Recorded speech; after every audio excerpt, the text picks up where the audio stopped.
Oke, Bismillahirrahmanirrahim. Assalamualaikum warahmatullahi wabarakatuh.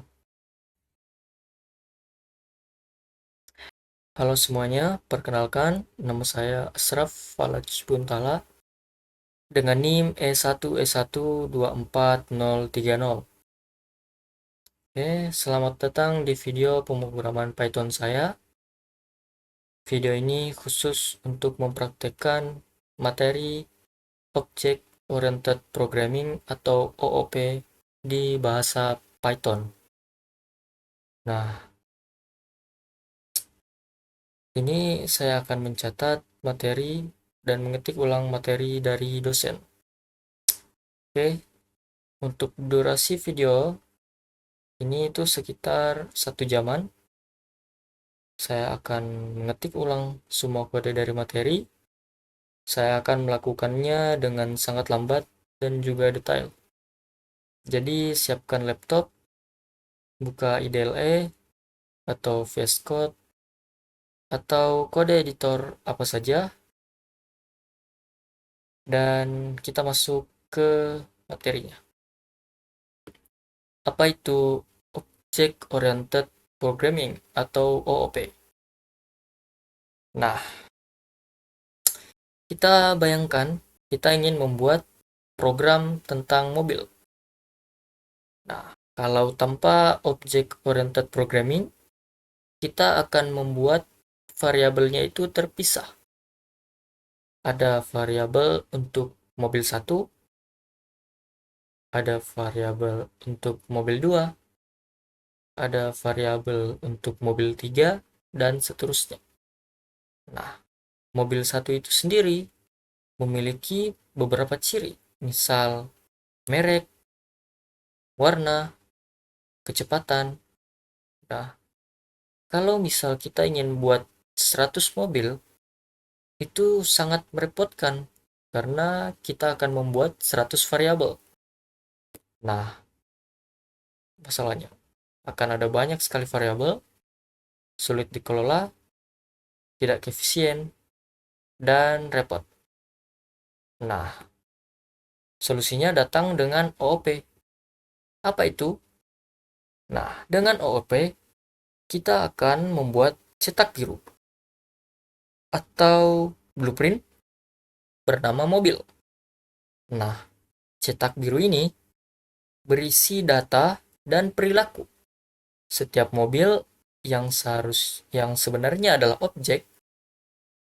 Jadi, OOP sendiri itu memodelkan dunia atau dunia nyata ke dalam kode, yaitu objek, atribut, dan juga metode. Nah, oke.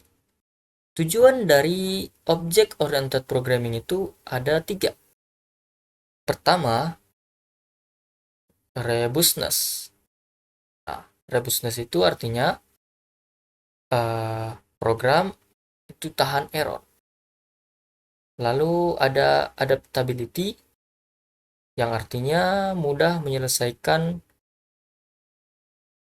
dengan perubahan atau mudah dikembangkan. Yang ketiga itu ada reusability, yaitu kode yang sama bisa dipakai ulang di proyek yang lain.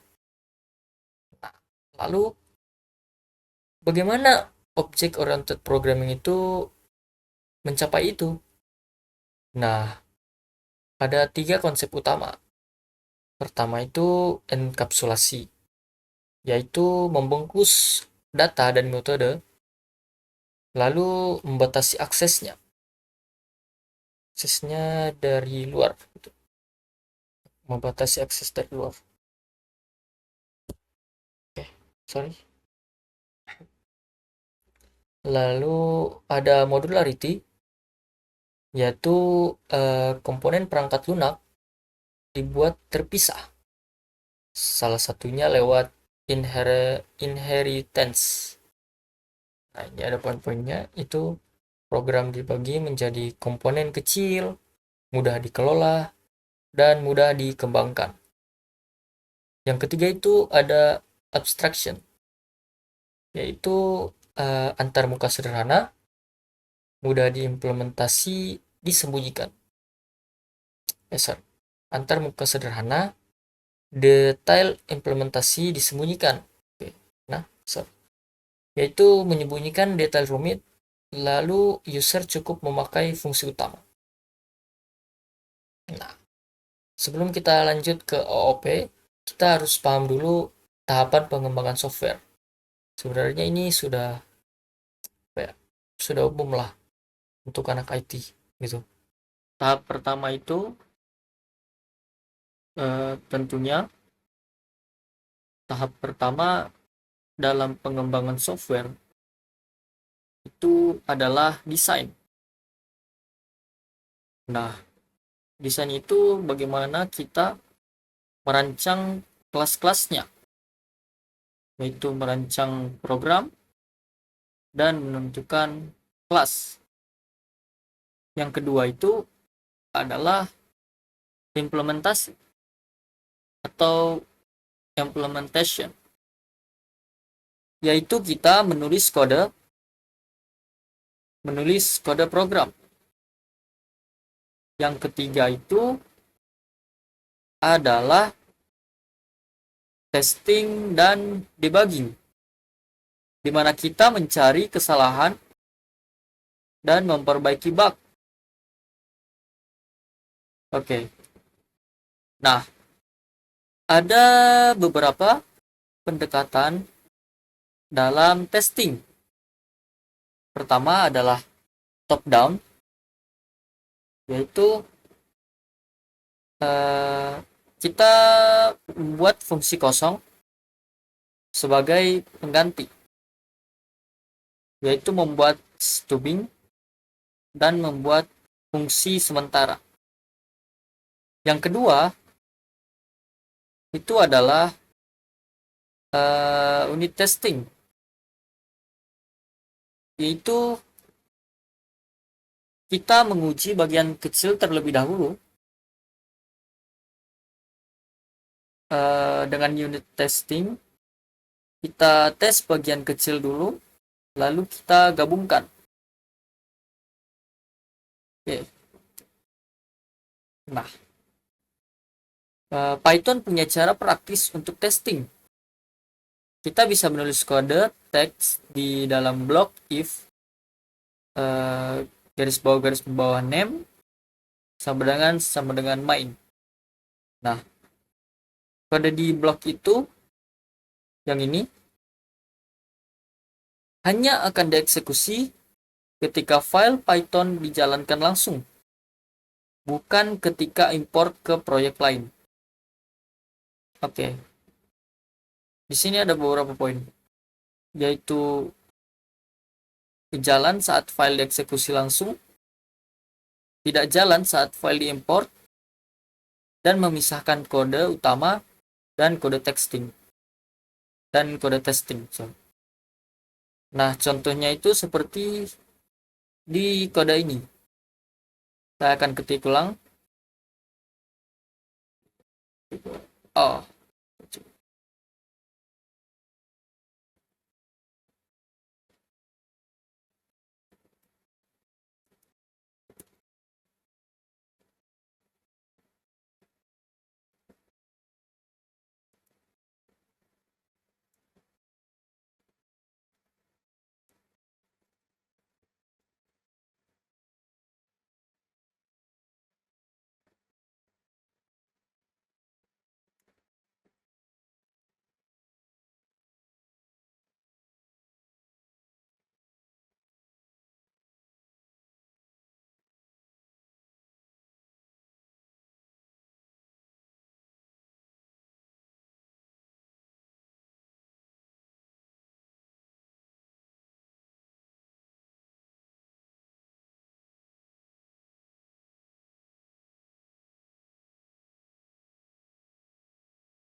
Oke, sini, nah, saya akan menjelaskan eh, output dari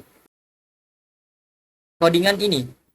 Nah, jika file ini dijalankan, maka teks halo dunia dan teks blok tes berjalan akan muncul di bagian terminal output. Nah, oke, saya akan coba jalankan kode ini.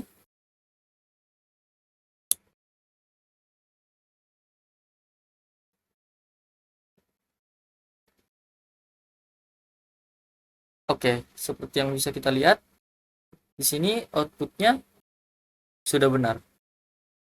Nah, kalau kita membuat file lain yang mengimpor file ini, blok teks tidak akan jalan. Inilah gunanya untuk memisahkan kode produksi dan kode tes. Oke, sekarang kita kembali ke materi.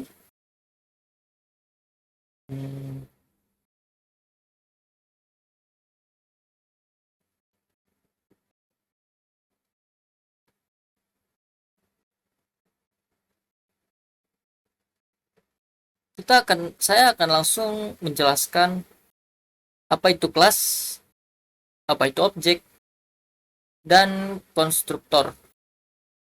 Nah, kelas itu sendiri bisa kita asumsikan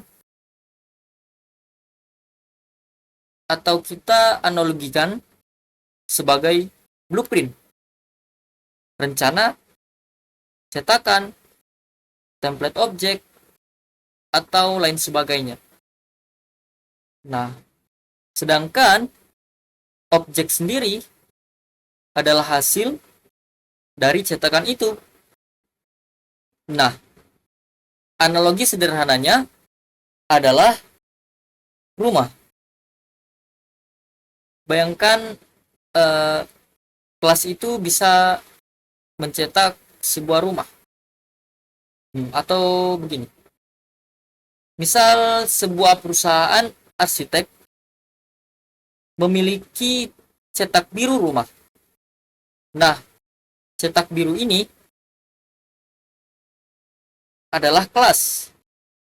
Sedangkan rumah-rumah yang dibangun dari cetak biru itu adalah objek. Setiap rumah punya alamat sendiri, tetapi mengikuti desain yang sama. Oke.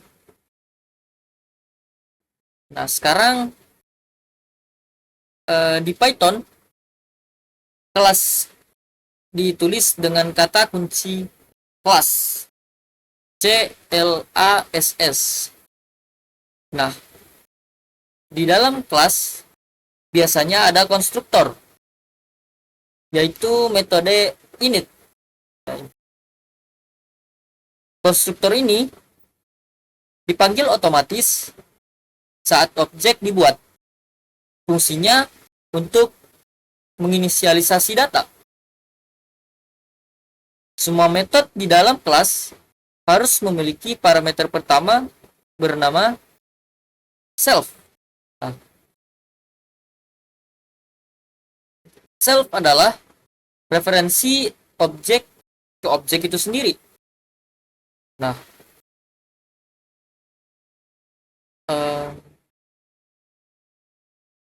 saat kita panggil mobil, variabel mobil 1 dengan klakson, maka Python secara otomatis akan mengirim mobil 1 sebagai argumen self. Sekarang kita ke komponen kelas. Komponen kelas itu sendiri ada atribut. Atribut itu berupa data member dan instance variable. Lalu yang kedua ada method. yaitu fungsi anggota. Kelas yang baik punya enkapsulasi, nah, yaitu atribut sebaiknya tidak langsung diakses dari luar, juga punya pengecekan error, dan kode untuk testing di dalamnya. Kita akan melihat semua itu dalam kode. Namun sebelumnya kita bahas sedikit tentang kontrol di Python. Python itu memiliki kata kunci privat atau protect seperti Java. Oh sorry ya, Python tidak memiliki kata kunci privat atau protect seperti Java atau C++. Namun, ada konvensi yang harus ada konvensi yang diakui komunitas, yaitu aturan ini disebut konvensi nama, yaitu atribut dengan dua underscore di depan, misalnya underscore underscore gender, itu menandakan privat. Python akan melakukan name magging, yaitu mengubah nama menjadi underscore nama kelas underscore underscore gender. Ini lebih sulit diakses dari luar, meskipun tetap bisa dengan cara curang.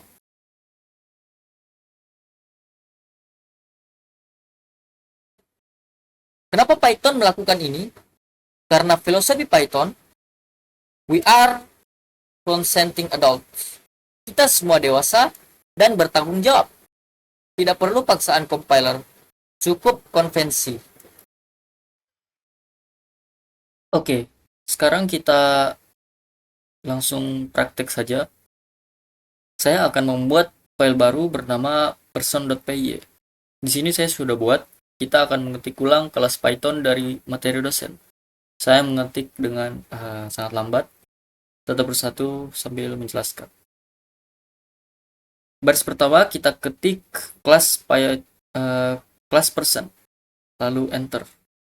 Jangan lupa titik 2.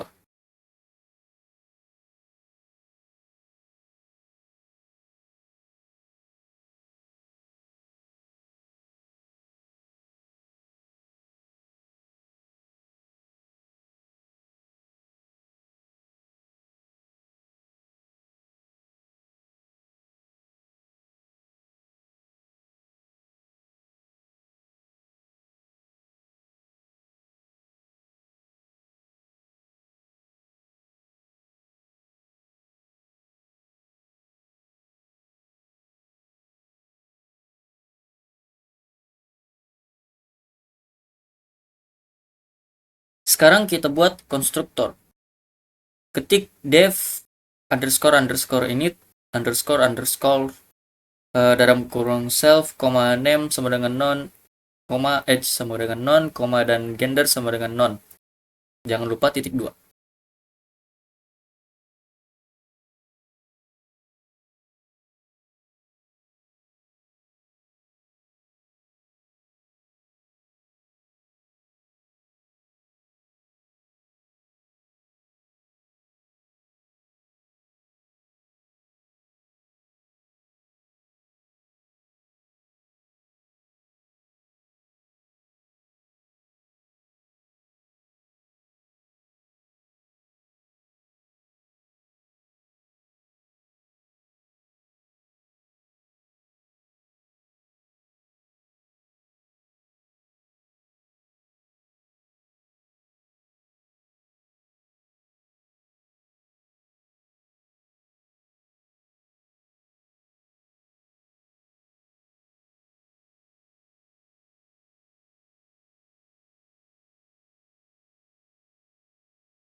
Perhatikan indentasi 4 spasi. Lalu parameter self itu wajib. Setelah itu ada name non, artinya parameter opsional dengan nilai default non. Begitu juga age dan gender. Ini memungkinkan kita membuat objek tanpa memberi nilai. Oke. Lalu di dalam konstruktor kita simpan nilai ke atribut. Baris pertama self name sama dengan name. Ini atribut protect karena underscore. Lalu baris kedua self underscore age sama dengan age. Baris ketiga self underscore underscore gender sama dengan gender. Ini atribut privat karena dua underscore.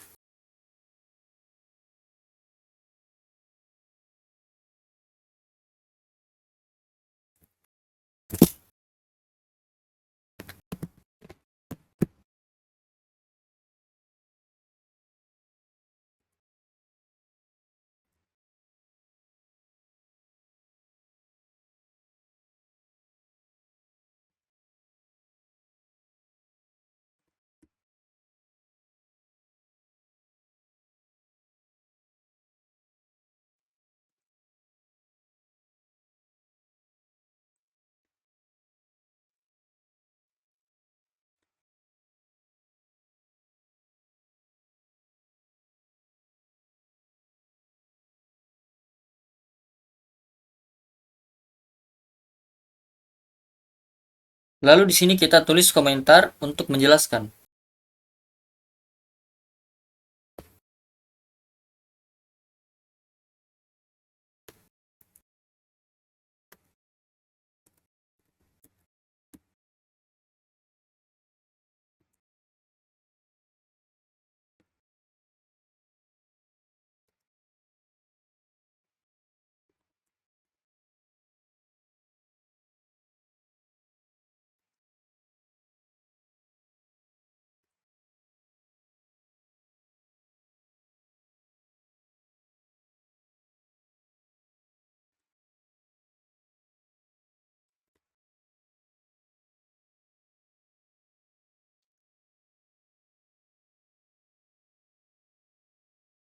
Ingat bahwa komentar tidak akan dieksekusi. Jadi, hanya untuk manusia. Sangat membantu ketika kita membaca kode lagi nanti. Kode ini sekarang udah punya konstruktor. Mari kita lihat hasilnya. Belum bisa dijalankan karena belum ada metode lain. Tapi kita bisa buat objek kosong nanti. Simpan dulu. Sekarang kita akan buat metode untuk menampilkan atribut. Kasih nama get attrib. Ini sebenarnya getter manual di Python. Lebih Pythonic pakai properti, tapi kita ikuti materi dosen.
Baris pertama metode diindentasi 4 spasi dari kelas.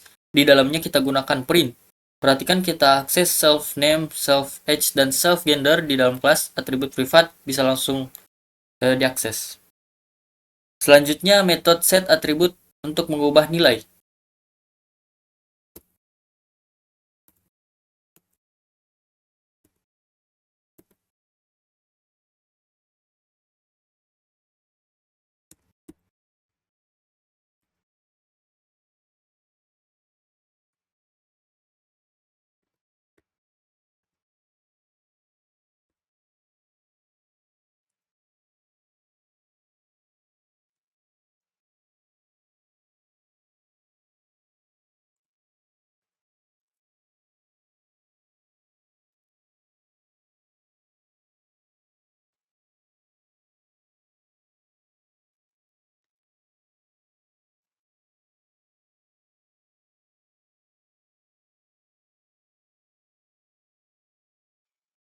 Metode ini menerima 3 parameter baru lalu menimpa atribut yang lama. Kenapa kita menggunakan setter daripada langsung ubah atribut dari luar? Karena suatu saat kita bisa menambah validasi di sini. Misal if age kurang dari 0, titik 2 res value error. Metode ini tidak mengembalikan nilai apapun, hanya mengubah atribut. Di Python, metode tanpa return secara eksplisit mengembalikan none. Kita punya konstruktor getter dan setter. Selanjutnya metode atau metode underscore underscore str underscore underscore yang akan memudahkan cetak objek. Sorry, bukan underscore tapi underline. Oke. Tapi sebelum itu, mari kita tes dulu dengan membuat objek di blok if underline underline name underline underline. Kita akan lakukan nanti setelah membuat semua metode selesai. Oke. Di sini metode spesial underline underline str underline underline akan dipanggil secara otomatis saat kita menggunakan print object atau str object. Jika tidak didefinisikan, Python akan mencetak alamat memori yang tidak ramah.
Metode ini harus mengembalikan string.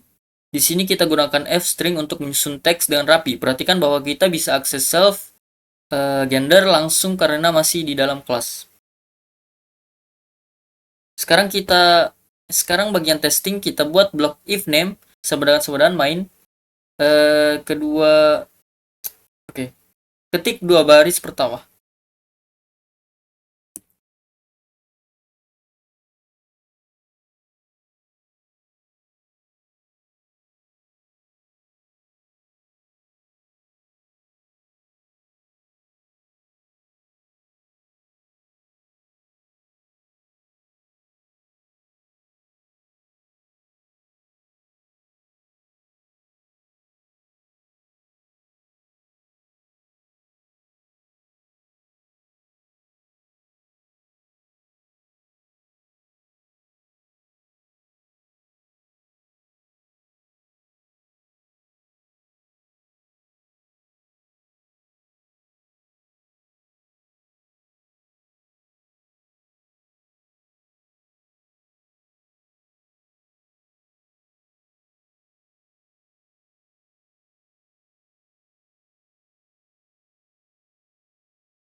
Lalu kita buat objek bernama Maya.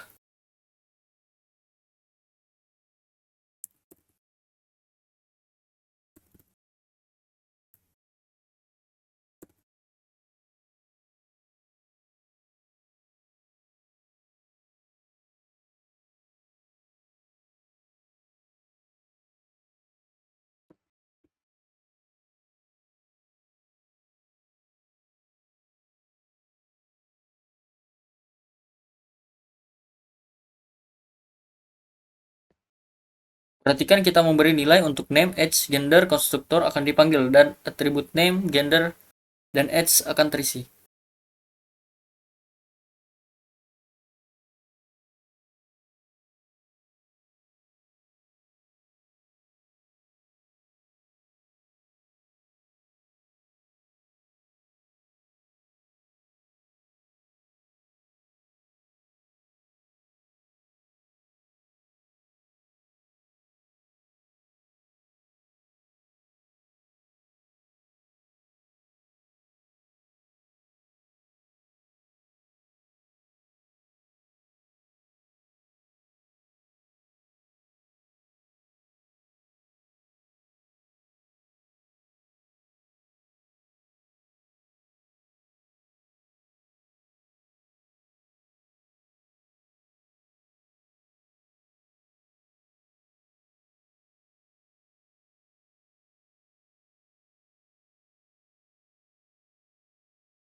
Oke, ringkasan materi. Kelas adalah blueprint, objek adalah hasil instansiasi. Lalu init itu adalah konstruktor, self itu mereferensikan objek, atribut itu adalah nama, ada nama publik, lalu ada underscore, lalu nama itu adalah protect konvensi, lalu underline nama itu adalah protect konvensi, lalu dua underline lalu nama itu adalah private dengan name mailing. Lalu enkapsulasi itu dicapai dengan konvensi underscore dan penyediaan metode getter atau setter. Metode underline str underline untuk merepresentasikan string yang rapi. Lalu block if name sama dengan main itu kode untuk testing yang digunakan saat modul import. Nah, tujuan OOP sendiri atau Object Oriented Programming itu ada robustness, adaptability, reusability. Semuanya akan dirasakan dalam latihan ini. Kode kita akan menjadi lebih terstruktur, aman dari data negatif, dan mudah diulang untuk banyak objek. Video ini adalah bagian dari tugas praktik OOP. Saya harap dengan mengetik ulang dan mengikuti perlahan, kalian benar-benar merasakan bagaimana OOP bekerja di Python. Terima kasih sudah mengikuti sekitar 1 jam. Jangan lupa untuk memperhatikan sendiri dari awal. Sekian dari saya dengan NIM E1S1240030. Terima kasih. Assalamualaikum warahmatullahi wabarakatuh. Oh, namun sebelumnya saya harus run dulu ya. Sorry. Kita coba run. Berhasil. Oke, sekian dari saya. Assalamualaikum warahmatullahi wabarakatuh. Bye.